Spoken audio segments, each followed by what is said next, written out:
थोड़ी सी झलक दिखाता हूँ, ये देखिएगा।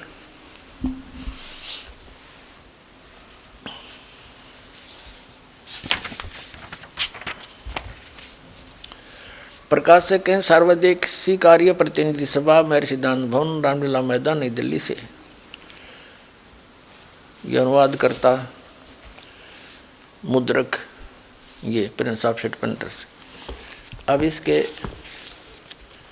ऋग्वेद मंडल नंबर 9 के सूक्त 94 में दिखाते हैं आपको। ये देखिएगा, ऋग्वेद मंडल नंबर 9 सूक्त 94 94 का, और मंत्र नंबर 1 है। इसमें लिखा है कि वह परमात्मा कर्मों का अध्यक्ष होता हुआ सबको पवित्र करता है।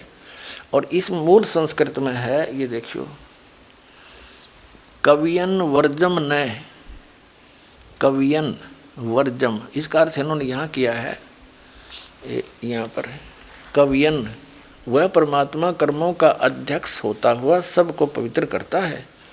कवियन वर्जम न, कवियन न होना चाहिए था यहाँ पर, कवियम न, कवियों की तरह आचरण करता हुआ सर्वदृष्ट तो पद के लिए, वर्जम, वर्ज माने घूमना फिरना, जाना चलना, वो घूमता फिरता है।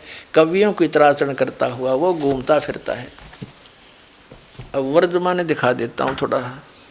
अब ये दानंद के चेले न्यू तक हैं, रामपाल ने संस्कृत ना दी, रामपाल ने तो सब कुछ आ गया, परमात्मा मिल गए, उन्होंने बुद्धि दे दी, और थारी धोती सी धो दी, सारे दानंद की भी, तुम्हारे विद्वानों की भी। जिसके पास अध्यात्म ज्ञान होता है ना, उसने एक भाषा विशेष से निबंधता हो, उसके ऊपर परमात्मा की रजा होती है, और परमात्मा सब भाषाओं का ज्ञाता होता है, और उस अपने दास को उनका ज्ञाता बना देता है।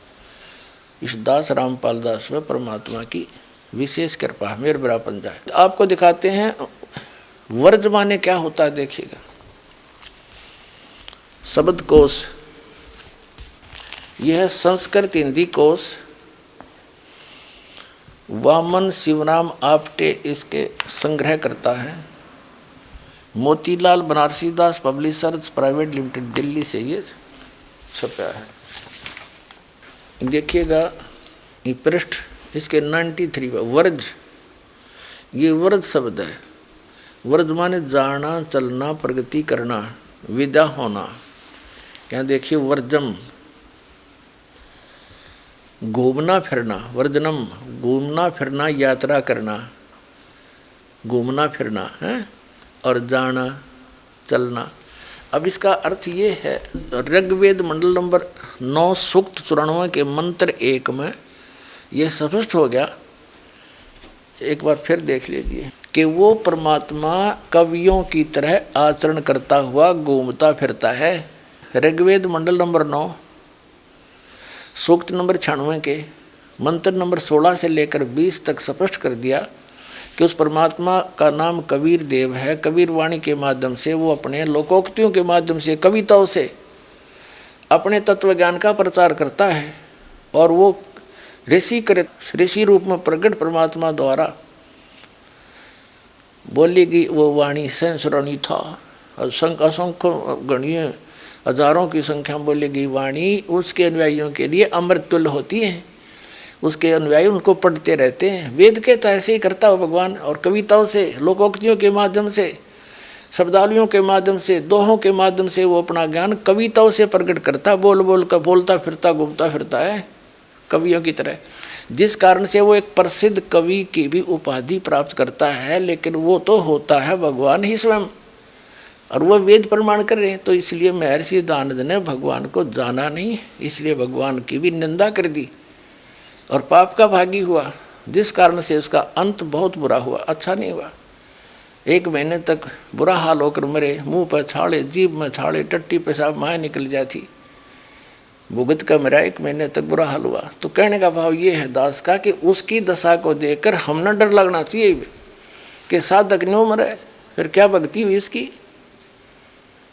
तो दास का उद्देश्य है कि पूर्व में जो घटना घटेगी उनसे सतर्क होकर ठीक रास्ता पकड़ लो, आप भी सुखी हम भी सुखी। दास का उद्देश्य किसी की निंदा करना नहीं है, आपको दिशा ठीक दिखाना है। मान लोगे तो आपका भला होगा, नहीं मानोगे तो दानंद वाला हाल होगा, या अन्य वाला होगा जो भक्ति नहीं करके गए। तो देखो फिर ऋग्वेद दिखाता हूँ आपको।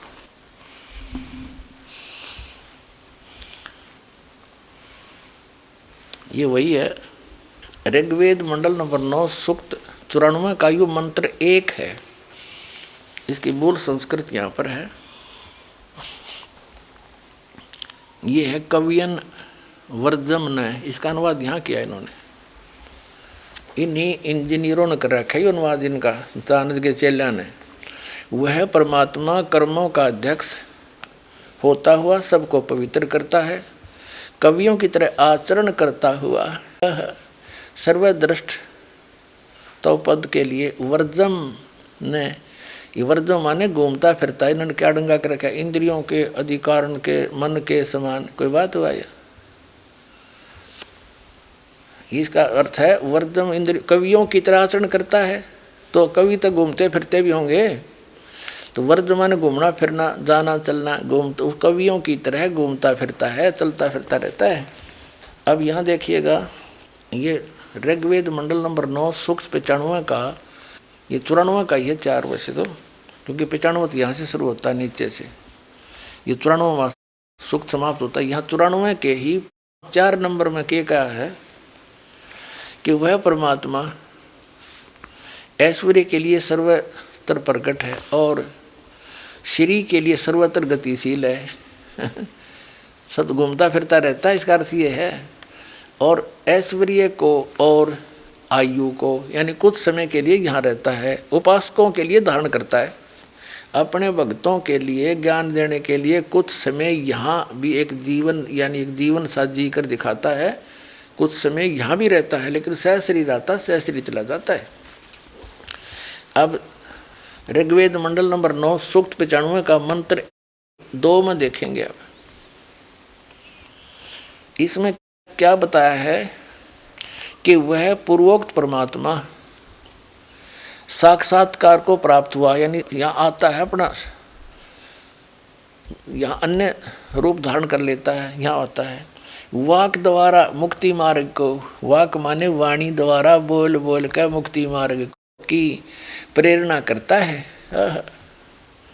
जैसे कि नौका के पार लगाने के समय में नाविक प्रेरणा करता है, और सब देवों का देव, सब भगवानों का भगवान, गुहानी माने गुप्त, नामा आविष्करोति, देख संज्ञा को प्रकट करता है। ये गुप्त नाम प्रकट करता है, गुप्त नाम बताता जो असली भक्ति का है, वाणी रूपी यज्ञ के लिए। यानी कहने का भाव ये है कि वो परमात्मा एक गुप्त नाम भी प्रकट करता है। कबीर साहब कहते हैं, सो हम शब्द हम जग में लाए, सार शब्द हम गुप्त छपाए।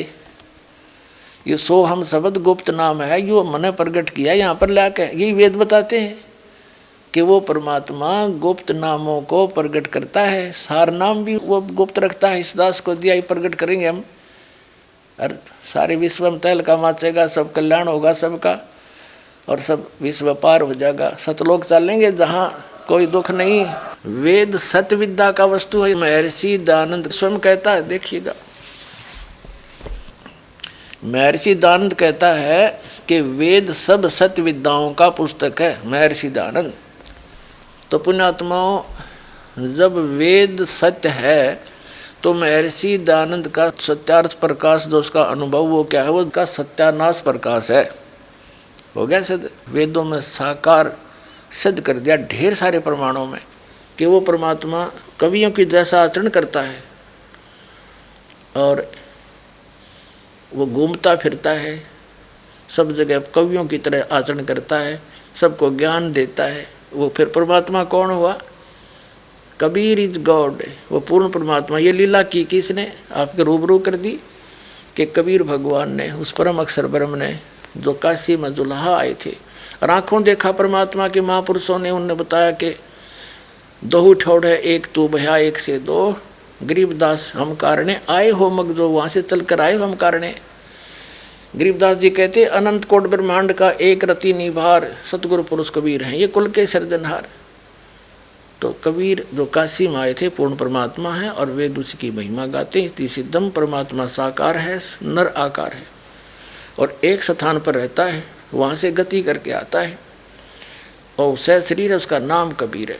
अब यजुर्वेद 5 के मंत्र नंबर 32 में ये देखिएगा, 5वां अध्याय यजुर्वेद का 5वां अध्याय, और यहाँ देखिएगा 32वां मंत्र है, 32वां मंत्र। इसमें क्या लिखा, उसी गसी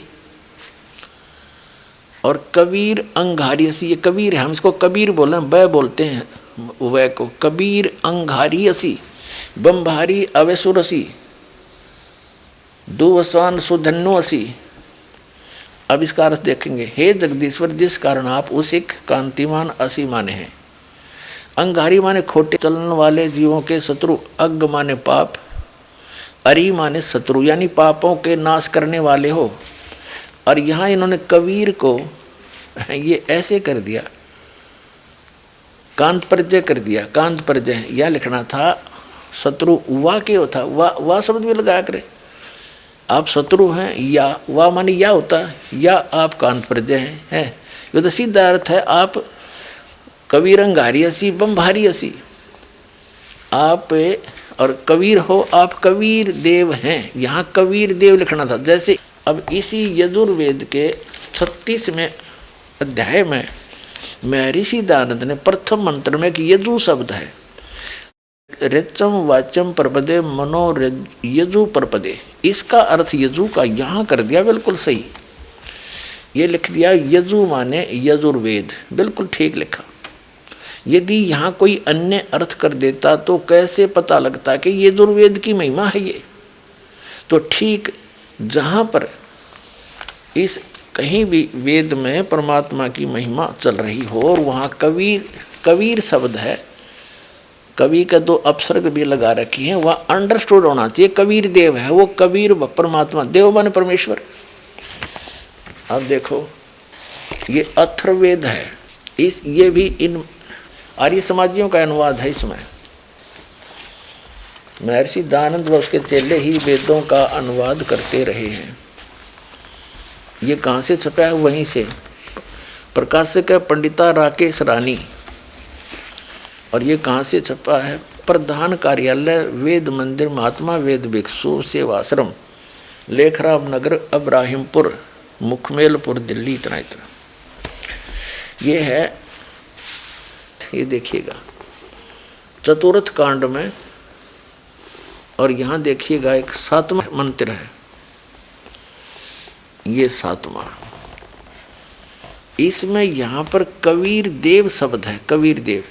ये अथर्वणम पित्रम देवबंधु बृहस्पतिम नमसा गच्छात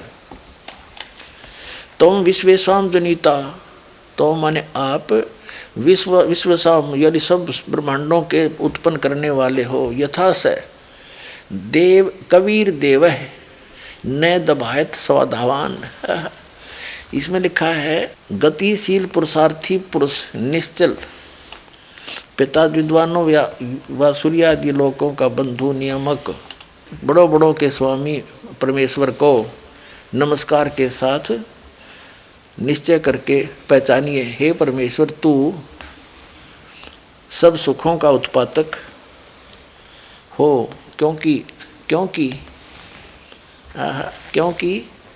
यहाँ लिखना था आप कबीर देव हो। कबीर देखो ये कबीर देव है, इसका इसने अपसर्ग लगा दिया पर, और देव का अर्थ परमेश्वर कर दिया, तो ये लिखना था वो कबीर देव है, वो कबीर परमेश्वर है। कबीर देव लिख देते, ये एज इट इज लिख देते, वो कबीर देव, हम उसको कबीर देव माने परमेश्वर, वह कबीर परमेश्वर है, इसका ये अर्थ है। जो सब का रचनहार और सच्चा साथी, सब ब्रह्मांडों का रचनहार वो कबीर देव है, कबीर साहब है। हम कबीर साहब कहें, कबीर भगवान साहब को, परमात्मा को, राम को, अल्लाह को, गॉड को, खुदा को, कबीर गॉड है।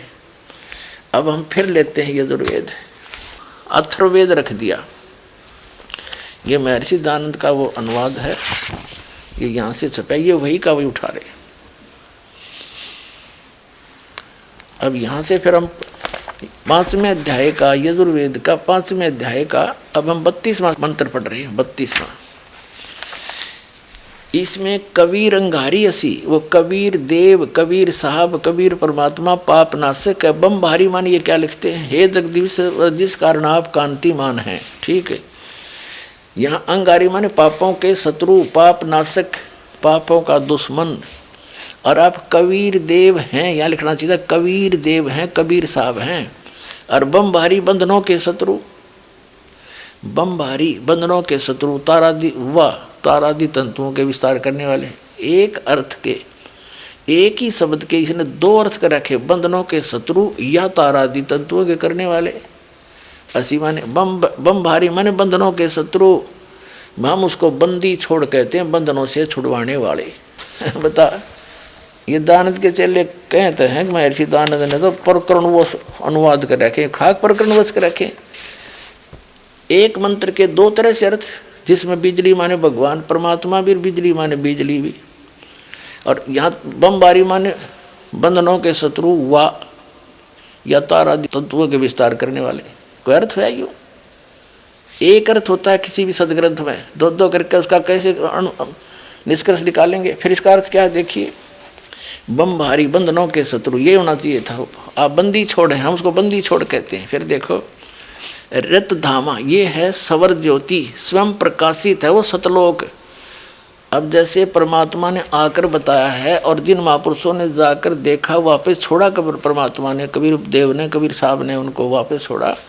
उन्होंने बताया कि वहाँ सतलोक स्व प्रकाशित है, वो पृथ्वी स्वयं प्रकाशित है, जैसे हीरे चमकते हैं। और उसमें परमात्मा रहते हैं। एक बहुत बड़ा गुम्मज है, उसके अंदर सिंहासन पर राजा के समान बैठे, मुकुट धारण करके, ऊपर छतर है परमात्मा के। वो सतलोक जो है स्व प्रकाशित है, तो वो सवर ज्योति ऋत धामा सतलोक कहते हैं हम उसको। ये देखिए हम 32वां श्लोक पढ़ रहे हैं यजुर्वेद के 5वें अध्याय का। सवर ज्योति स्वयं प्रकाश, सवर ज्योति माने सब प्रकाशित। ऋत धामा, ऋत माने सत्य, यू लिखेरा है, धाम माने लोक, सत धाम युक्त है, वो सत धाम वाला है। असी माने है, अर्थ हो गया सीधा सा कि वो परमात्मा कबीर देव है, पापों का शत्रु, पापनाशक और बंदी छोड़, हम उसे बंदी छोड़ कहते हैं। और वो स्व प्रकाशित सतलोक में रहता है, वहाँ रहता है। और वो ढेर सारे प्रमाण आपको दे दिए ऋग्वेद मंडल नंबर 9 और सूक्त नंबर 82 के 1, 2, 3 में, ऋग्वेद मंडल नंबर 9 चम्मन के 3 मंत्र में, ऋग्वेद मंडल नंबर 9 सूक्त 86 के मंत्र 26 और 27 में, कि वो परमात्मा राजा के समान देखने में है, देखने योग्य है। तीसरे मुक्ति धाम में रहता है, सब लोगों के सर्वोपरि रहता है। ऋग्वेद मंडल नंबर 9 सूक्त नंबर 96 के मंत्र 16 से लेकर 20 तक स्पष्ट कर दिया है कि उसका नाम कबीर देव है। वो वहाँ से वो लोकोक्तियों के माध्यम से अपना ज्ञान प्रचार करता है और वो तीसरे मुक्ति धाम में विराजमान है, वहाँ रहता है। वहाँ से गति करके आता है, अच्छी आत्माओं को मिलता है और उनको अपना ज्ञान देता है। हरि दयानंद के चेले ने कहे, रामपाल ने वैदिक रीति से वेद नहीं पढ़े, ये दयानंद तुमने पढ़ रखे वेद काट दी टाट, ज्ञान भर दिया, कख भी नहीं पता इन लोगों को। हरिदास ने, और सबसे बड़ी खुशी तो ये मनानी चाहिए, इनको कुछ अकल आनी चाहिए जो विरोध कर रहे हैं दास का, कि ये कहते हैं रामपाल ने संस्कृत नहीं आती, और ये सारे ग्रंथ खोल के दर दिए। तो यही दिमाग से काम ले लो, हु इज रामपाल, ये दास उस परमात्मा का, ये रामपाल दास उस परम पिता का, उस परमेश्वर कबीर देव का दास है। उसकी दी हुई बुद्धि से सब सद ग्रंथों को समझा है। कहते 9 मन सूत उड़ जिया, ये ऋषि रहे झकमार, और सतगुरु यानी तत्वदर्शी संत ईसा सुलझा दे, उड़ जाए दूसरी बार। अब ईसा सुलझा दिया है, इस कलयुग में नहीं उड़ सकता अभी। अब ये थोड़े से दिन में ये ट्या ट्या करने वाले हैं ना विरोधी, सिर पटक कर बैठ जाएंगे, जनता इन्हें बोलने नहीं देगा। बच्चा बच्चा भी बस चुप हो जाओ, बस तेरे दिन सुन ली तुम्हारी ये बकवाद। अरे सामने प्रमाण दिखा रहा है, दास ने गला पड़ा लिया और जेल तक जा लिया इस सच्चाई को ऊपर लाने के लिए, और ये फिर भी बकवाद कर रहे हैं। इस दास ने तो न्योछावर कर रखा है जीवन परमात्मा के लिए। परमात्मा के बच्चों तक इस तत्व ज्ञान को पहुंचा कर छोड़ूंगा, चाहे कुछ भी बीतो मेरे साथ।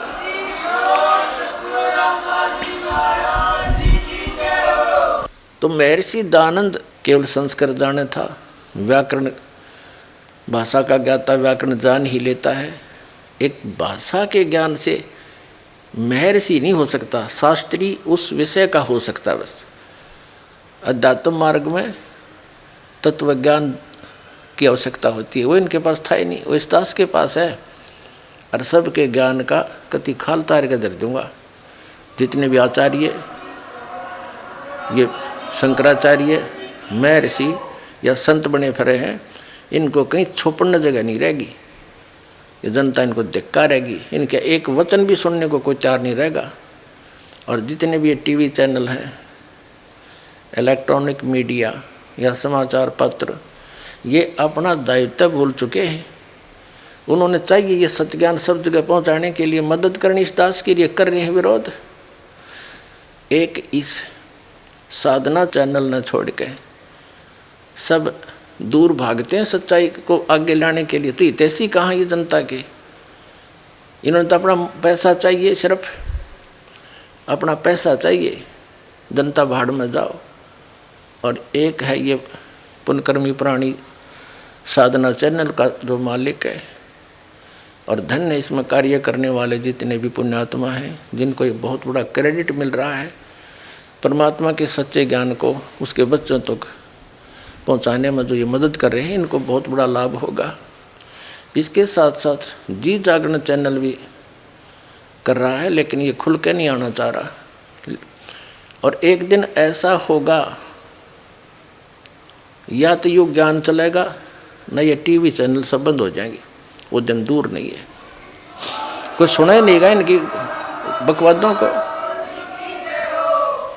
गदर मचा रखे नकली संतों, आचार्यों, शंकराचार्यों ने दुनिया डबो दी। इतने अनमोल जीवन को नाश करें, इनको पता नहीं कि इतना कीमती जीवन है इनका। और इस सत्य साधना से इनको यहाँ भी सुख है, और वहाँ जाएंगे जहाँ सदा सुखी। जा जाने के बाद फिर साधक कभी लौट कर नहीं आता। और इस महर्षि दयानंद का एक और विधान दिखाता हूँ। पहले तो ये और दिखाते हैं कि परमात्मा अन्य सदग्रंथों में भी, जैसे पवित्र बाइबल में, पवित्र कुरान शरीफ में और पवित्र गुरु ग्रंथ साहिब में भी परमात्मा सशरीर है, मनुष्य दृश्य है, उसका नाम कबीर है। बताओ, हे भगवान, किसान दे रखा रखे वक्ताओं ने सदग्रंथों को ठीक से समझानी। और दिखाते हैं आपको। अब देखिएगा पुण्यात्माओं, आप किसी पवित्र ईसाई धर्म के किसी व्यक्ति विशेष से या इनके फादरों तक, इनसे कोई पूछता है कि परमात्मा की क्या सच्ची है, वो निराकार है साकार, ये कहते हैं गॉड इज फॉर्मलेस।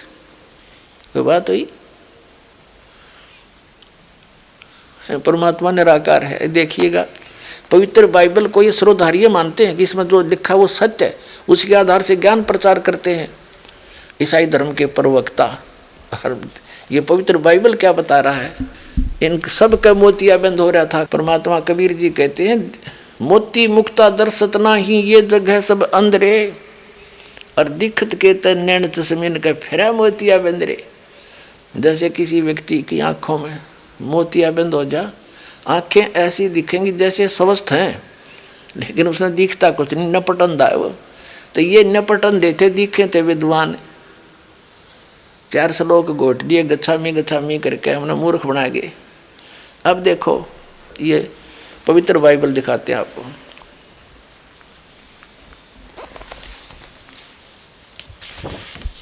इसके उत्पत्ति ग्रंथ को लेते हैं, ये यहाँ से छपा है। ये संपूर्ण जीवन अध्ययन बाइबल, ये सारा इसका यहाँ हिंदी में लिख रखे हैं सारे। प्रबंध संपादक है डेविड स्टुअर्ट, अंग्रेजी में प्रधान संपादक डोनाल्ड सी स्टाम MA, ये यहाँ से छपा। अब इसके उत्पत्ति ग्रंथ दिखाते हैं आपको। ये यहाँ से आरंभ होता है जेनेसिस माने उत्पत्ति। एक अध्याय 4 पृष्ठ पे कहते हैं, आदि में परमेश्वर ने आकाश और पृथ्वी की सृष्टि की। पृथ्वी बेडौल और सुनसान पड़ी थी और गहरे जल के ऊपर अंधियारा था। परमेश्वर का आत्मा जल के ऊपर मंडराता था। परमेश्वर ने उजियाले को दिन, अंधियारे को रात कहा। सांझ हुई, भोर हुआ, इस प्रकार पहला दिन हो गया। फिर दूसरा दिन, सांझ हुई, भोर हुआ, फिर दूसरा दिन, उस दिन कुछ और रचना की। फिर सांझ हुई, भोर हुआ, फिर तीसरा दिन हो गया। हम छठे दिन पर आवेंगे 5 नंबर पृष्ठ पर। इस 1 नंबर अध्याय का श्लोक नंबर हम 26 पढ़ेंगे। सारा कुछ उत्पत्ति करके फिर कहा कि फिर परमेश्वर ने कहा, हम मनुष्य को अपने स्वरूप के अनुसार अपनी समानता में बनाए। हम मनुष्य को, परमेश्वर ने कहा, हम मनुष्य को अपने स्वरूप के अनुसार अपनी समानता में बनाए, अपने जैसा बनाए। और वे समुद्र की मछलियों और आकाश के पक्षियों और घरेलू पशुओं और सारी पृथ्वी पर और सब रेंगने वाले जंतुओं पर जो पृथ्वी पर रेंगते अधिकार रखे। कहने का भाव ये है कि वो उन तक बुद्धिमान हो, उनको कंट्रोल में रखे। मनुष्य को हम अपने जैसा बनाएंगे, भगवान ने कहा। तब परमेश्वर ने मनुष्य को अपने स्वरूप के अनुसार उत्पन्न किया। अपने स्वरूप के अनुसार परमेश्वर ने उसको उत्पन्न किया। 4 में लिख रखा है, 4 पंक्तियां कि परमात्मा ने मनुष्य को अपने जैसा उत्पन्न किया। परमात्मा कैसा हुआ? नराकार, मनुष्य सदृश। ये देखिएगा, तब परमेश्वर ने मनुष्य को अपने स्वरूप के अनुसार उत्पन्न किया। अपने स्वरूप के अनुसार परमेश्वर ने उसको उत्पन्न किया, नर और नारी करके उसने मनुष्यों की सृष्टि की। ठीक। और वो 7वें दिन उसने विश्राम किया। अब देखो 7वां दिन, यूं आकाश में पृथ्वी और उनकी सारी सेना का बनाना समाप्त हो गया।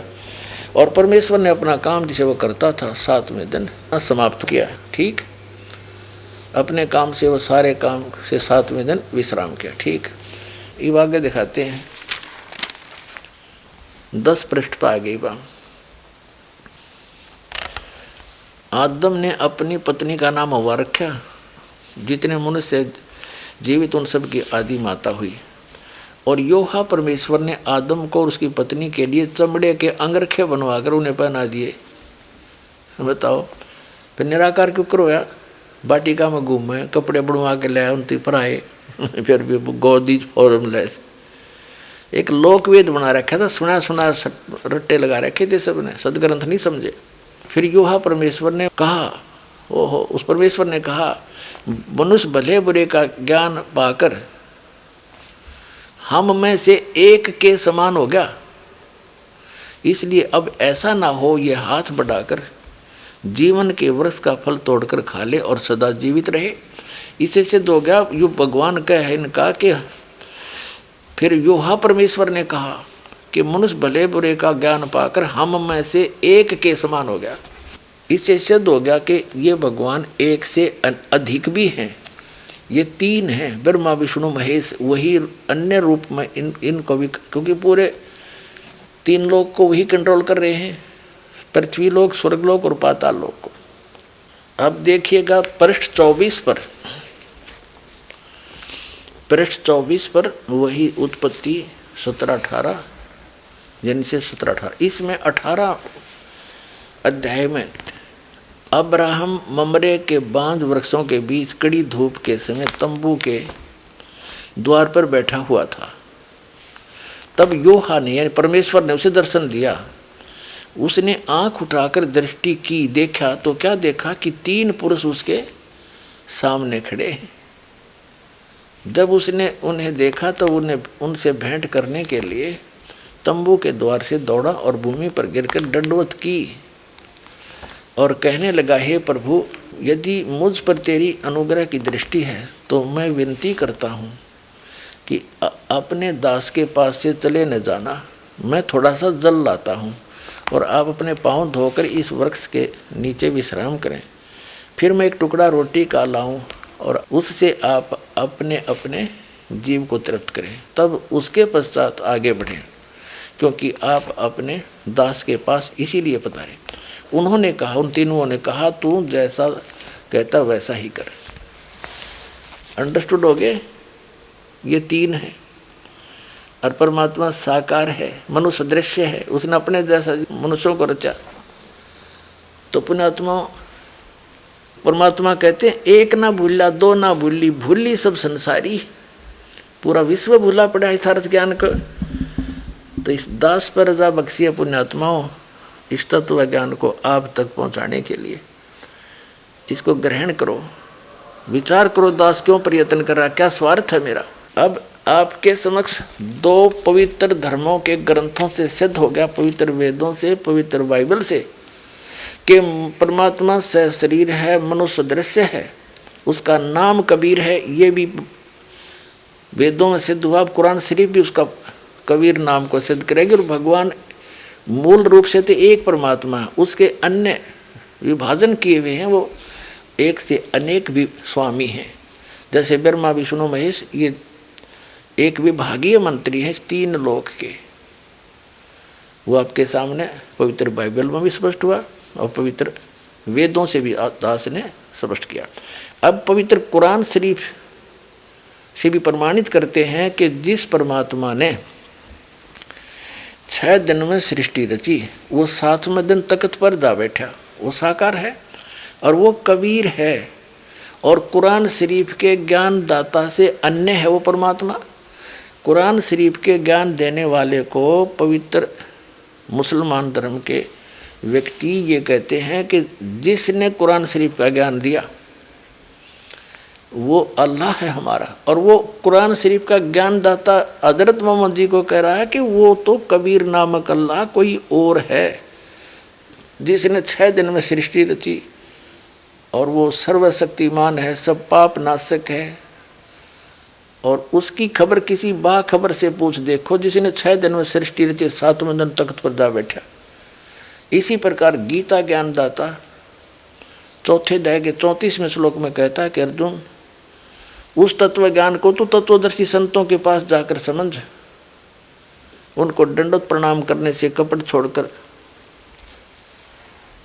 नम्रतापूर्वक प्रश्न करने से वो तत्वदर्शी संत तुझे तत्व ज्ञान का उपदेश करेंगे। इसी प्रकार कुरान शरीफ के अंदर कुरान शरीफ का ज्ञानदाता कह रहा हजरत मोहम्मद जी को। अब देखिएगा पवित्र कुरान शरीफ, इसके अंदर लिखा है कि जो इस पुस्तक में लिखा है उसमें कोई संदेह मत करना।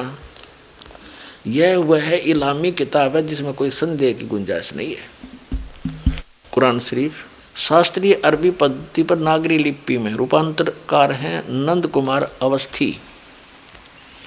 शेरवानी संस्करण, ये कहाँ से छपी है?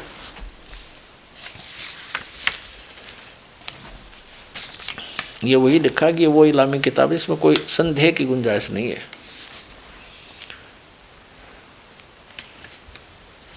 शेरवानी संस्करण, प्रकाशक है लखनऊ किताब घर, मौसम बाग, सीतापुर रोड, लखनऊ। ये यहाँ से छपी है और ये कॉपीराइट सारा कुछ लिखा है इन्होंने। अब इसके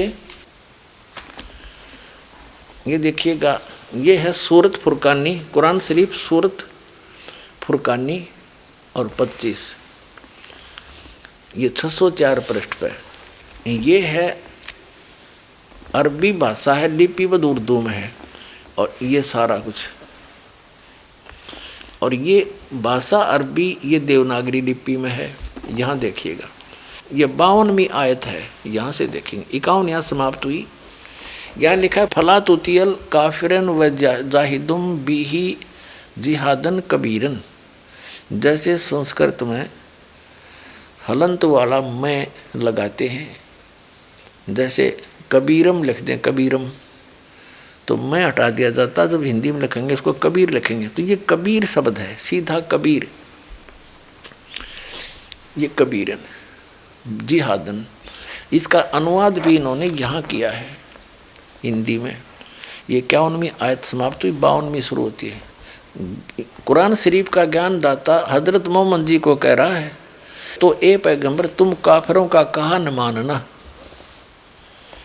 और इस कुरान की दलीलों से उनका सामना बड़े जोर से करो। इन्होंने कबीरन का अर्थ यहाँ बड़ा कर दिया, बड़ा। अपना तुम इसका वास्तविक अर्थ ये दास बताओगा।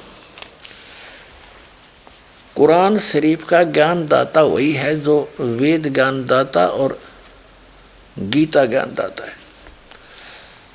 अब ये हजरत मोहम्मद जी से कह रहा है कि हे पैगंबर हजरत मोहम्मद, तो किसी अन्य व्यक्ति की बातों में मत आना, क्योंकि जो काफिर है वो इस कबीर को अल्लाह नहीं मानते, अन्य देवी देवताओं को पूजते हैं।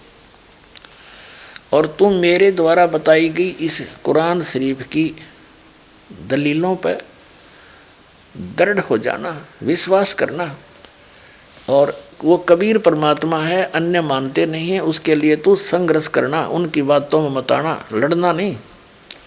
जिहाद का अर्थ कोई लड़ाई करना नहीं, संघर्ष करना है। वो कहे कबीर भगवान नहीं है तो मानना नहीं उसकी, बस तो कितनी आपत्तियों का सामना करना पड़े।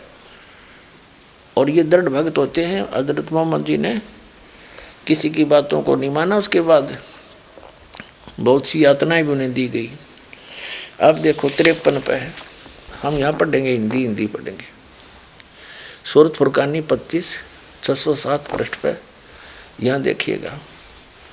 52 वहाँ पूरी हुई, या 53 है। और वही है जिसने 2 दरियाओं को मिला चलाया, एक का पानी मीठा प्यास बुझाने वाला और एक का खारी कड़वा, और दोनों में एक आड़ और मजबूत रोक बना दी। अब चम्मन में, और वही है जिसने पानी की बूंद से आदमी को पैदा किया, फिर उसको साहिबे नसब यानी किसी का बेटा या बेटी, और ससुराल वाला यानी किसी का दामाद बहू बनाया। और तुम्हारा परवरदिगार हर चीज करने में शक्तिमान है। 55 में, चम्मन होली 55। और काफिर अल्लाह के सिवा ऐसों को पूजते हैं जो न उनको नफ़ा पहुंचा सकते हैं और न उनको नुकसान पहुंचा सकते हैं। और काफिर तो अपने परवरदिगार से पीठ दिए हुए हैं, मुंह मोड़े हैं। एक तो इससे ये सिद्ध हो गया कि कुरान शरीफ के ज्ञान दाता से अन्य है कोई परमात्मा, जिसके विषय में हजरत मोहम्मद को सलाह दे रहा है। और ए पैगंबर, हमने तुमको खुशखबरी सुनाने और सिर्फ अजाब से डराने के लिए भेजा है। इन लोगों से कहो मैं तुमसे इस अल्लाह के हुक्म के लिए पर कुछ मजदूरी नहीं मांगता। हाँ, जो चाहे अपने परवरदिगार तक पहुँचने की राह इख्तियार कर ले। अब 58 में, ए पैगंबर, उस जिंदा यानी चैतन्य कर दिया जिंदा का अर्थ, पर भरोसा रखो जो कभी मरने वाला नहीं है। तारीफ के साथ उसकी पाकी बयान करते रहो। पाकी मानो उसकी महिमा, पवित्रता। और अपने बंदों के गुनाहों से वह काफ़ी खबरदार है। इन्होंने यहाँ काफ़ी अर्थ कर दिया किसका। अब देखो 58 आयत यहाँ आ जाते हैं। ये खबीरा शब्द है, इबादई खबीरा। इबादई माने पूजा के योग है वो कबीरा।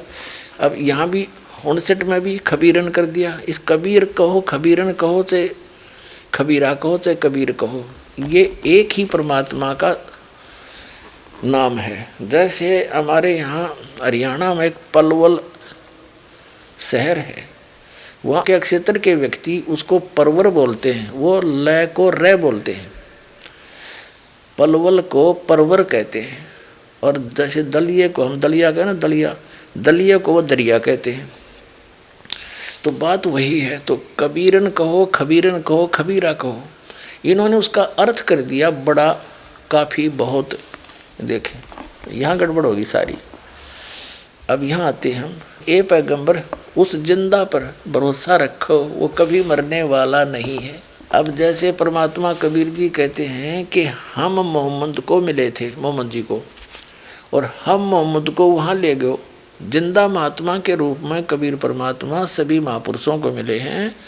आदरणीय धर्मदास साहिब जी को मिले, आदरणीय मुल्कदास साहिब जी को, आदरणीय दादू साहिब जी को, आदरणीय नानक साहिब जी को, आदरणीय गरीबदास साहिब जी गाँव छुड़ानी जिला दद्दर वाले को, आदरणीय घीसादास साहिब जी गाँव खेखड़ा जिला मेरठ उत्तर प्रदेश वाले को। ऐसे हजरत मोहम्मद जी को मिले थे जिंदा महात्मा के रूप में।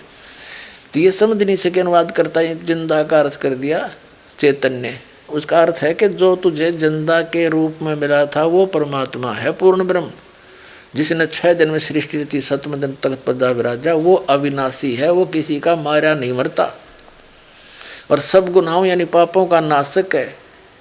और वो यानी 7वें दिन तख्त पर जा विराजा, वो परमात्मा है, वो कबीर। ये देखो, ए पैगंबर, उस जिंदा यानी जिंदा रूप में तुझे मिला था उस पर भरोसा रखो, जो कभी मरने वाला नहीं है, वो वास्तव में अविनाशी है। और तारीफ के साथ उसकी पाकी बयान करते रहो, उसकी महिमा का बयान करो। यानी कुरान शरीफ का ज्ञान दाता किसी अन्य कबीर नामक अल्लाह की महिमा बता रहा है, और उसी की महिमा हज़रत मोहम्मद से भी कह रहा तो उसी के गुण गा। ये देखो, और उसके बारे में वो अपने बंदों के गुनाहों से काफ़ी खबरदार है। इन्हें कबीर का अर्थ काफ़ी कर दिया, यहाँ वो कबीर खूब खबरदार है, ये लिखना कबीर अल्लाह। अब 59 में कहा कि जिसने आसमानों और ज़मीन और जो कुछ उनके बीच में है सबको 6 दिन में उत्पन्न किया, पैदा किया, फिर तख्त पर जा विराजा। वह अल्लाह बड़ा रहमान है। तो उसकी खबर किसी बाखबर इल्म वाले से पूछ देखो, यानी तत्वदर्शी संत से पूछो, तो कुरान शरीफ का ज्ञान दाता भी उस परमात्मा की खबर नहीं रखता, वो भी तत्वदर्शी संत की तरफ ही संकेत करा। ऐसे ही ये गीता अध्याय नंबर 4 के श्लोक नंबर 34 में गीता ज्ञानदाता कहता है कि अर्जुन, तू उस तत्व ज्ञान को जो परमात्मा ही आकर सुनाता है उसको तू तत्वदर्शी संतों के पास जाकर समझ। उनको दंडोत प्रणाम करने से, कपट छोड़कर नम्रतापूर्वक प्रश्न करने से वो तत्वदर्शी संत वो बाखबर तुझे उस तत्व ज्ञान को बताएंगे, उस परमात्मा की खबर बताएंगे। यही कुरान शरीफ का ज्ञान दाता वही ब्रह्म है। और हजरत मोहम्मद से कह रहा है कि उस कबीर नामक परमात्मा जिसने 6 दिन में सृष्टि थी, 7वें दिन तख्त पर जा बैठा, वो है पूर्ण परमात्मा। उसकी खबर किसी बाखबर से पूछो। उस कुरान शरीफ का ज्ञानदाता भी उसके बारे में अल्पज्ञ है, नहीं जानता। ये दास है वो बाखबर, जब समझ में आ जाता कल्याण करवा लो। अब देखिएगा 59 में कमाल कर दिया, जिसने आसमानों और जमीन और जो कुछ उनके बीच में है सबको 6 दिन में पैदा किया, फिर तख्त पर जा विराजा। वह अल्लाह बड़ा, वो अल्लाह कबीर लिखना था। यहाँ देखो 59 ये लिखा है, अरहमान फसल भी ही खबीरन, इसका अर्थ बड़ा कर दिया। यह लिखना था वो अल्लाह कबीर है। ये देखो, तख्त पर जा विराजा वह अल्लाह, वो कबीर अल्लाह है, वो अल्लाह कबीर है, ये लिख देते। ये चलो ना दिक्कत मानने थे। वो कबीर अल्लाह रहमान है। उसकी खबर किसी बाखबर यानी तत्वदर्शी इल्म वाले से पूछ देखो। 59 में स्पष्ट कर दिया। अपने आत्माओं 3 पवित्र धर्मों के पवित्र सदग्रंथों ने सिद्ध कर दिया रल मिलकर कि परमात्मा मनुष्य दृश्य है, सशरीर है, उसका नाम कबीर है। वो ऊपर एक स्थान पर रहता है, वहीं से आता है और अच्छी आत्माओं को मिलता है, तत्व ज्ञान का प्रचार करता है। वो कौन है? वो दास बताएगा। जो काशी में आया था, जिसको दुल्हा धाणक कहते हैं, वो परमात्मा जो सारे ब्रह्मांडों का रचनहार है। और जिन महापुरुषों ने परमात्मा का दर्शन हुए, उन्होंने कहा कि अनंत कोट ब्रह्मांड का एक रति निभार सतगुरु पुरुष कबीर है, ये कुल के सृजनहार। अब आपको गुरु ग्रंथ साहिब से कुछ प्रमाण सुनाएंगे। हमने एक पुस्तक से पढ़े हैं, उसमें नोट कर रखे, और फिर गुरु ग्रंथ साहिब में भी देखा। उन पृष्ठों पर एज इट इज लिखा मिला जो दास आपको सुनाने जा रहा है। जैसा कि आप जी ने वेदों में भी देखा, उसमें स्पष्ट किया है कि परमात्मा ऊपर के लोक में रहता है, उन लोकों से चलकर आता है, अच्छी आत्माओं को मिलता है, और वो परमात्मा उनको तत्व ज्ञान से परिचित कराते हैं। ऐसे ही वो परमेश्वर किन किन को मिले? आदरणीय धर्मदास साहिब जी बांधोगढ़ वाले को, आदरणीय मुल्कदास साहिब जी को, आदरणीय नानक देव साहिब जी को जो सिख धर्म के प्रवर्तक हैं, और आदरणीय दादू साहिब जी को, आदरणीय गरीबदास साहिब जी गांव छुरानी जिला झज्जर वाले को, आदरणीय गीसा दास साहिब जी, गांव खेकड़ा, जिला मेरठ, उत्तर प्रदेश वाले को। तो उन महापुरुषों ने परमात्मा को देखा, क्या बताया? आदरणीय गरीबदास साहब जी कहते हैं, अनंत कोट ब्रह्मांड का एक रति निभार और सतगुरु पुरुष कबीर हैं कुल के सृजनहार। आदरणीय रामानंद जी को मिले थे, उन्होंने भी यही कहा था कि स्वयं परमेश्वर ने आकर उनको बताया था कि हम ही अलकला हैं कुतुब गोस और पीर, गरीबदास खालक जनी हमरा नाम कबीर।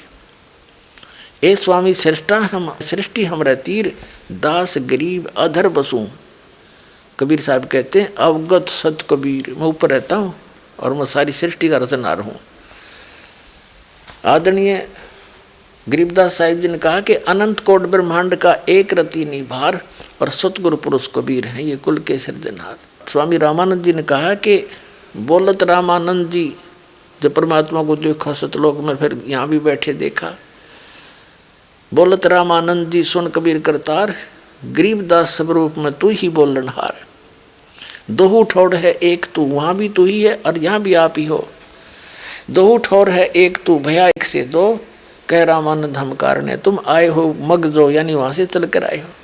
आदरणीय दादू साहब जी कहते हैं, जिन मुझको निज नाम दिया सोई सतगुर हमार, दादू दूसरा कोई नहीं कबीर सृजनहार। गरीबदास जी कहते हैं, हम सुल्तानी नानक तारे दादू को उपदेश दिया और जात जुलाहा भेद नहीं पाया, वो काशी माए कबीर हुआ। अनंत कोट ब्रह्मांड का एक रति नहीं भार और सतगुरु पुरुष कबीर हैं वो कुल के सृजनहार। इसी का प्रमाण आदरणीय नानक देव साहिब जी की वाणी में आपको प्रश्न नंबर तक बताएंगे। प्रश्न नंबर 24 पर गुरु ग्रंथ साहिब में लिखा है, महला पहला श्री राग। इसमें लिखा है कि एक स्वान दुई स्वानी नाल भलके भौकाई, सदा बियाल कोड छुरा मुठा मरदार, धानक रूप रहा करतार। मैं पथ की पिंद न करने की कार, ओ बिगड़ रूप रहा बिकराल, तेरा एक नाम तारे संसार, मैं एहा आस एहो आधार। मुख निंदा आख्या दिन रात, पर घर जो ही नीच सनात, काम क्रोध तन वसे चंडाल, ये धानक रूप रहा करतार। फिर कहा है कि फाई सूरत मुलुक की वेश, ए ठगवाड़ा ठगी देश, खरासियाणा भोता बार, ये धानक रूप रहा करतार। जब नानक साहिब जी को बेई नदी से एक जिंदा महात्मा के रूप में परमात्मा आए और उनको दरिया में डुबोने का बहाना करके वहाँ से अंतर ध्यान किया, शरीर को कहीं अन्य स्थान पर छोड़ दिया अपस्ट्रीम में। वहाँ उपस्थित व्यक्तियों ने सोचा नानक साहिब जी नहाने के लिए छलांग लगाई थी, डूब गए। वो ढूंढ रहे हैं डाउन स्ट्रीम में और शरीर रख दिया अप स्ट्रीम में, उधर ध्यान नहीं जा सकता किसी का। तो नानक साहिब जी को सचखंड लेकर गए परमात्मा, फिर वापस छोड़ा तीसरे दिन। तब जाके काशी में देखा कि परमात्मा ने कहा, मैं बनारस में रहता हूँ, कबीर मेरा नाम है, धानक जुलाहे का काम करता हूँ। अपने आत्माओं नानक साहिब जी ने ऊपर देखी जो सूरत, नीचे आके जब काशी में कपड़ा बुनता देखा नू का नू, तब कहा था फाई सूरत मुलुक की वेश। ओहो, जिस देश में जाता वैसे ही वेशभूषा बना लेता। ये फाई सूरत मुलुक की वेश, ए ठगवाड़ा ठगी देश, कि ये ठग है, खुशी में कह रहे ये ठगवाड़ा ठगी देश, छुपाए बैठे अपने आप को, ये धानक रूप रहा करतार। फिर 731 पृष्ठ पे कहा है गुरु ग्रंथ साहिब में कि नीच जात परदेसी मेरा है। कहते हैं, अंधुला नीच जात परदेसी, खिन आवे तिल जावे, और ताकि संगत नानक रेंदा, क्यों कर मुंडा पावे। वो अंधुला नीच जात परदेसी मेरा, एक सेकंड में ऊपर पावे, एक सेकंड में नीचे। बताओ, मेरी इससे मेल हो गया, मैं इसका कैसे अंत पा सकता हूँ। फिर 721 पृष्ठ पे लिखा है, 721 पृष्ठ पे लिखा है गुरु ग्रंथ साहिब में, एक अर्ज गुप्तम पेश तोदर कौन करतार, हक्का कबीर। हक्का कबीर करीम तू। हक्का कबीर माने सत कबीर, तू बेऐब परवरदिगार। दुनिया मुकामे फानी तहकीक दिलदानी मम सर मुई इजराइल गिरफत दिल ईज हेच नदानी। ये भी महला पहला है, राग तिलंग है। जन पिसर पदर पिरादना कसनेस दस्तमगीर आखिर व्याप्तम नदारद चू शब्द तकबीर। सब रोज गस्तम दर हवा कर देम बादी ख्याल गहे न नेकी कार करदम मम ई चीनी अहवाल। बद बखत हमचू बखील गाफिल बेनजर बेबाक नानक बुगोयत जन तुरा तेरे चाकरा पाखा के। एक अर्ज गुप्तम पेश तो दर कून करतार। हो कून करतार करता है शब्द से सारी सृष्टि के रचने वाला। कौन माने शब्द, और कौन है हक्का कबीर करीम तू। करीम माने दयालु मेहरबान, और बेऐब परवरदिगार निर्विकार भगवान। निराकार नहीं, निर्विकार बेऐब परवरदिगार। और फिर बताया है श्री गुरु ग्रंथ साहिब के प्रश्न नंबर 1257 पर क्या लिखा है। महला पहला की वाणी नानक साहिब जी की वाणी है। कहते हैं बागे कापड़ और बोले बैण लंबा नक काले तेरे नैन। कबू साहिब देखा बहन। नानक साहिब जी कहते हैं कि उसके सफ़ेद कपड़े और लंबा नाक काले काली आँख। और कहता अन्य से पूछ रहे हैं कभी भगवान देखा तुमने? देखा हो तो किसी को बतावें। सब निराकार कह रहे हैं। उड़ा उड़ चढ़ा आसमान साहिब समर्थ तेरे ताण। जल थल डोंगर देखा तीर थान थनंतर साहिब बीर। यहाँ साहिब कबीर होना चाहिए था गलती से, क्योंकि इस 3 पंक्तियों में 2 बार बीर लिखा एंड में। ये किसी डूम बाट के गीत नहीं, एक महापुरुष की वाणी है। इसमें 2 बार बीर नहीं हो सकता, ये मिसप्रिंट हो गया किसी कारण से। ये कबीर है।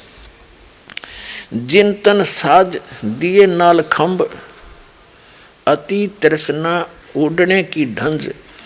नदर करे ता बंद धीर जिवें विखाले तुम वेखा वीर। इसमें स्पष्ट क्या कर दिया। इसमें 1257 पृष्ठ पर नानक साहिब जी स्पष्ट कर रहे हैं कि सफ़ेद कपड़े बागे कपड़े बोले बैण और लंबा नख काले तेरे नैन। तो भगवान निराकार हुआ। फिर उसी में लिखा है 1257 पृष्ठ पर कि निरंकार आकार है आपे आप ब्रह्म बुलाए। जिसने तुम निरंकार कहो वो साकार है, ये तुम अपने आप भूल बुलाए बैठे हो। श्री गुरु ग्रंथ साहिब के 567 पृष्ठ पे नानक साहिब जी क्या कहते हैं। बड़ा साहिब है आप अलख अपार तेरे बंक के लोयन दंत रिसाल। दांत भी है भगवान तेरे प्यारे प्यारे, और आपकी आँख भी सुंदर है। सोहना नक जिन लंबड़े बाला तेरे बंके लोयन दंत रिसाला। और सोहने नक सुंदर नाक जिन लंबड़े वाला। कंचन काया कहते सोने की ढाला तेरा सोने जैसा सुंदर शरीर, सोने की तरह कंचन काया यानी स्वर्ण जैसा शरीर तेरा। फिर लिखा कि बंके लोयन दंत रिसाला तेरी चाल सुहावड़ी मधुरूढ़ी बाणी। हे परमात्मा तेरी चाल भी सुंदर, तेरी आवाज़ भी प्यारी प्यारी। और फिर कहते हैं सारंग जीव पग धरे ठम ठम। कहते हैं सारंग की तरह इतना प्यार ते ठुमक ठुमक का चाल है। और आप संधुरे सिरंग राती फिर माती उदग गंगा वाणी बिनवत नानक दास हरि का तेरी चाल सुहावड़ी मधुरूढ़ी वाणी। इसने साफा कर दिया। नाक भी तेरे सुंदर, कान भी काले, बाल भी सुंदर तेरे, सोने कैसी काया तेरी, बंके लोण दांत रिसाला। तेरी चाल सुहावड़ी मधुरूढ़ी वाणी, तेरी चाल भी आनंददायक सुंदर और मीठी वाणी। और सारंग जीव यानी सारंग पक्षी चाल करे सारस की तरह कहते हैं पग धरे ठम ठम। और आप संदूरिये बताओ और के कसर रहेगा भगवान। फिर भी किसी ने पूछ रहे को भगवान निराकार है। और ये महापुरुष क्या बता रहे हैं यहाँ परमात्मा कबीर साहब भी कहते हैं कि हम ही अलख अला हैं कुतुब गोस और पीर, गरीबदास खालिक दनी हमरा नाम कबीर है। ए स्वामी सृष्टा में सृष्टि हमारा तीर, दास गरीब अधर बसुम अवगत सत कबीर। ऊपर रहता हूँ मैं सत कबीर हूँ, वो सतपुरुष हूँ, सचखंड में रहता हूँ। और इन सब सदग्रंथों ने रल मिलकर प्रमाणित कर दिया कि परमात्मा मनुष्य दृश्य है, सह शरीर है, ऊपर के लोक में रहता है। और यहाँ भी वो कुछ लीला करने के लिए, कुछ समय अपना उपदेश करने के लिए आता है, दृढ़ भक्तों को मिलता है। वो सह शरीर है, उसका नाम कबीर है। वो कौन है? अनंत कोट ब्रह्मांड का एक रति निभार, सतगुरु पुरुष कबीर हैं कुल के सिरजनहार। हम सुल्तानी नानक तारे दादू को उपदेश दिया, जात दुलाहा भेद न पाया वो काशी महे कबीर हुआ।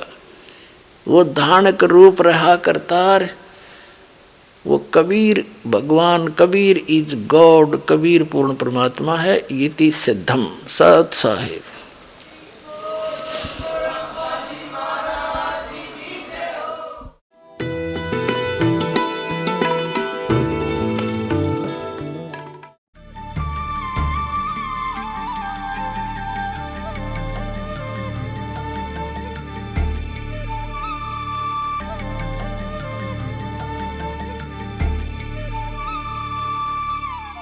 नमस्कार सर। नमस्ते सर। सर क्या नाम है आपका? राजेंद्र दास। सर कहाँ से आए हैं आप? न्यू सवापुर गुजरान, करावल नगर, दिल्ली। सर संत रामपाल जी महाराज से नाम दीक्षा आपने कब ली? सन 2011 सितंबर का महीना। सर संत रामपाल जी महाराज से नाम दीक्षा लेने से पहले आप क्या भक्ति साधनाएं करते थे? आसाराम द्वारा बताए हुए मंत्रों की साधना करते थे। ओम नमो भगवते वासुदेवाय का जाप किया 12-14 साल लगभग। सर आपने बताया कि आपने आसाराम बापू जी को अपना गुरु बनाया और 12 से 14 साल तक आपने उनकी भक्ति साधना की, तो फिर आप संत रामपाल जी महाराज की शरण में कैसे आए? ज़रूरत ऐसे पड़ी सर कि हमें एक किताब प्राप्त हुई थी किसी शिष्य के द्वारा, रामपाल जी महाराज के। तो उस किताब को पढ़ने से, उसका नाम था भक्ति सौदागर को संदेश। उसको जब हमने पढ़ा तो हमें एहसास हुआ कि जो भक्ति हम कर रहे हैं वो शास्त्रों के विरुद्ध है। सबसे बड़ा बात यही बनी कि हमने वो भक्ति फिर छोड़नी पड़ी। सतलोक आश्रम में जा कर के बरवाला सदगुरु रामपाल जी महाराज से नाम दीक्षा प्राप्त करके फिर भक्ति प्रारंभ की है जी। सर संत रामपाल जी महाराज से नाम दीक्षा लेने के बाद श्रद्धालुओं को बहुत सारे लाभ प्राप्त होते हैं, चाहे वो भौतिक हो, मानसिक हो, आध्यात्मिक हो या शारीरिक हो। तो क्या संत रामपाल जी महाराज से नाम दीक्षा लेने के बाद आपको भी कुछ लाभ प्राप्त हुए? हाँ, बहुत लाभ प्राप्त हुए सर। सबसे बड़ा लाभ और सबसे मुख्य लाभ हमें ये पता लगा कि हमारा जीवन का उद्देश्य कुछ अलग है। भक्ति करके मोक्ष प्राप्त करना है, जो हम अब तक उस ज्ञान से अनबूझ थे। यहाँ अगर सच्ची साधना मिली, जीवन का टारगेट मिला मोक्ष प्राप्त करने का, और उसके हिसाब से हमें आगे लाभ भी प्राप्त हुए। लाभ ये हुए कि मुझे सन 2013 में खांसी का अटैक आया था, जो मृत्यु के समान मृत्यु भी प्राप्त हो सकती थी। तो उससे हमारी वो बीमारी का नाश हुआ, पाप कर्म का नाश हुआ और जीवन दान भी मिला। रामपाल जी महाराज की कृपा से सारे लाभ हमें प्राप्त हुए शास्त्र अनुसार साधना करने से। और लाभ ये हुआ कि मेरी पत्नी ये सन 2016 को 11 जुलाई गुरुजी के दर्शन करने के लिए रामपाल जी महाराज के रोहतक जा रहे थे। हाईवे पर, रोहतक हाईवे पर बस पलटी, कई पलटी खाई, बस के परखचे उड़ गए। मेरी पत्नी और एक लड़का उसमें थे और 65 आदमियों से भरी हुई बस थी पूरी। और उनको कोई भी चोट तो आई थी, लेकिन उनमें से कोई भी व्यक्ति या किसी भी भक्त की, शिष्य की मृत्यु नहीं हुई। जबकि बस को देखने वाले ये कहते थे कि इसमें बहुत मरे होंगे, लेकिन एक भी की भी मृत्यु उसमें नहीं हुई। पेपर में भी आया था, वहाँ के कई पेपरों में। सब ठीक ठाक अपने घर को शाम को सभी पहुँच गए थे जी। पूरे 65 लोग सुरक्षित रहे उसमें, आज तक भी कोई नहीं मरा। और लाभ तो होते रहते छोटे मोटे। पैर में चोट लगी थी, मिर्ज़ापुर हम तारीख पे गुरु रामपाल जी महाराज के दर्शन के लिए जा रहे थे। दोनों पैरों से नहीं चल पा रहे थे। फिर हम एक गांव में मिर्ज़ापुर में रुके, वहाँ पर पुलिस पहुँच गई, उन्होंने वहाँ से हमें भगा दिया। फिर हम रात को वहाँ से चल कर के रात में रायपुर स्टेशन एक बरवाला के पास, वो हिसार के पास में, वहाँ जा कर के रुके। वहाँ हमने आराम किया। मेरी पत्नी ने कहा सुबह को उठ के जब हम उठे वहाँ से 3 बजे हम पहुँचे, 12 बजे के चले हुए, धीरे धीरे, क्योंकि मैं चल नहीं सकता था, बहुत धीरे धीरे चल रहा था। जब वहाँ हम पहुँचे रात को सुबह को उठे, इन्होंने कहा कि देखना जी तुम्हारे पैर में दर्द तो नहीं है। ऐसे ऐसे गुरुजी आए थे रामपाल जी महाराज, उन्होंने आपके पैर को पकड़ के वो ठीक कर रहे थे। अब मैं उठा और मैंने देखा कि चल फिर कर देखा तो मेरे पैर भी जब जो पहले सूज रहे थे और चला नहीं जा रहा था और दर्द था, और घूम फिर कर देखा तो ऐसा लग रहा था जैसे मेरे कोई बीमारी थी नहीं पैर में, बिल्कुल ठीक ओके हो गया। मैं सुबह आराम से चल सकता था, मैं अभी तक भी ठीक हूँ संत रामपाल जी की कृपा से। नशा भी छूट गया। मैं बीड़ी 5-5 मिनट में बीड़ी पीता था सर। और पहले मैं आसाराम की भक्ति करता था, वहाँ मेरा कोई बीड़ी बिका ना, कोई पाबंदी थी वहाँ। यहाँ पूरी छानबीन के साथ हम अंदर जाते थे कि बीड़ी तो नहीं ले जा रहे या माचिस तो नहीं ले जा रहे, पूरी नियम का पालन करना पड़ता था। इसीलिए हमारे सारे विकार परमात्मा ने रामपाल जी महाराज की कृपा से सारे छूमंतर हो गए। सर, संत रामपाल जी महाराज ने आपको एक सुखमय जीवन दिया और बहुत सारे सुख दिए, तो जो श्रद्धालु आज आपको देख रहे हैं, आप उन्हें क्या कहना चाहेंगे? उनके लिए मैं निवेदन कर सकता हूं सर कि अपने कीमती मनुष्य के जीवन को बर्बाद ना करें नकली संत महंतों के चक्कर में पड़ के, या कोई भक्ति नहीं करते तो वो भी गलत है। ये परमात्मा बताते हैं रामपाल जी महाराज कि वो परमात्मा के संविधान का उल्लंघन है। अब परमात्मा के अनुसार भक्ति करें, रामपाल जी महाराज की शरण में जल्दी से जल्दी आएँ। अपना जीवन कीमती है, एक एक क्षण गिने चुने सांस होते हैं हमारे शरीर में। तो इससे पहले कि ये शाम ढले हमारे जीवन की, परमात्मा की शरण में आ करके नामदान प्राप्त करो और अपने जीवन की रक्षा करो, मोक्ष प्राप्त करो। अन्य लाभ तो ऑटोमेटिक ही मिल जाते हैं हमारे परमात्मा रामपाल जी महाराज की शरण में आने के बाद में। सर, संत रामपाल जी महाराज की शरण में कैसे आ सकते हैं? संत रामपाल जी महाराज की शरण में आने के लिए प्रत्येक स्टेट, राज्य में, प्रत्येक ज़िले में नामदान सेंटर खुले हुए हैं। उनका अपने नज़दीकी नामदान सेंटर का पता करके, हर चैनल पे पट्टी चलती है पीली, उन पे फ़ोन नंबर आते हैं। अपने आसपास के नामदान केंद्र का वहाँ से पता लेकर के आप नामदान प्राप्त कर सकते हैं संत रामपाल जी महाराज से। धन्यवाद सर। धन्यवाद सर।